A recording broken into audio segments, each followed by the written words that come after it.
నీకొక్కడై ఉన్న నీ కుమారుని అనగా నువ్వు ప్రేమించే ఇస్సాకుని తీసుకొచ్చి బలిపీఠం మీద పెట్టు.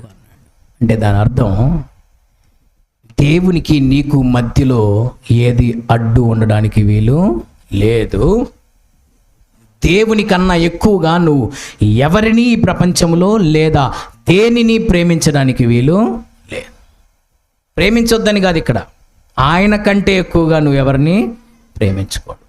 ఆయన కంటే ఎక్కువగా నువ్వు దేన్ని ప్రేమించుకోడు. సబ్మిషన్ దేవునికి అప్పగించేశాడు. ఒక్క మాటలో చెప్పాలంటే దేవుడు నువ్వు దేన్నైతే బాగా ప్రేమిస్తున్నావు దాన్ని తెచ్చి ఆయనకి ఇవ్వమంటే ఇచ్చేసేయాలి.